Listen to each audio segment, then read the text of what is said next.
So the next stage is then, well, do we really need to change?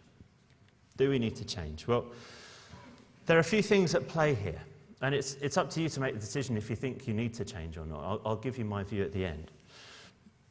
There are conflicting pressures here. Well, not necessarily conflicting, but there are pressures which are pulling at us on a day-to-day basis of those working a commercial sector in pharmaceutical businesses.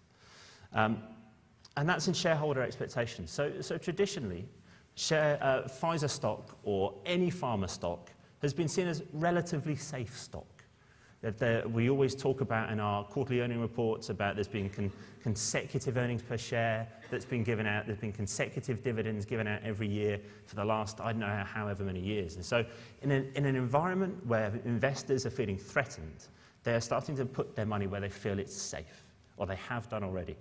Now, the majority of most of our pharma organisations, the majority shareholders in these organisations tend to be banks. Now, these banks have gone through a tough times themselves, and they are expecting a return from their investment into what is seen as safer stock. And so the focus that our boards, our executive boards tend to have is paying the shareholders, and I understand that, and of course that's what we've got to do. But the focus is then, of course, on earnings per share and dividend. And if across the board, I mean, there are changes from company to company, but across the board revenues are down, the only way that we can afford to pay dividends and earning per share come through restructure or purchasing asset. Now that's a short-term fix.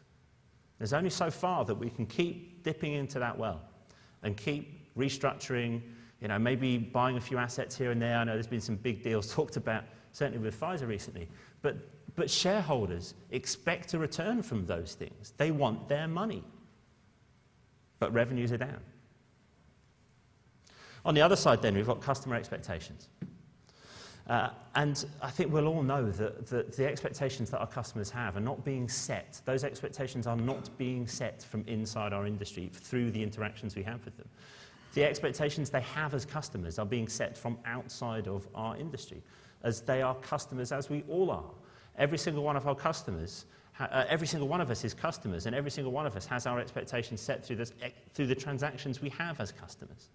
And so the experiences they have with the likes of Amazon, Apple, we all talk about it, we've all heard these things before, but those expectations are moving inside to what they expect of us.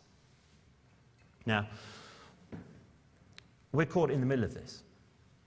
We really are. I think all of us in this room, everyone that works in a commercial role in the pharmaceutical industry is caught in the middle of this.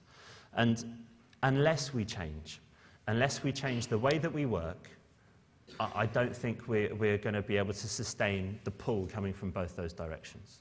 I think we will for a little while there's the restructure and the pressure doesn't come on to us for generating revenue because of, we're somehow managing our margins through non-marketing means. So my view is not that do we need to change, it's just how quickly can we change. And I think we've got a history in the pharma industry of that change being pretty slow.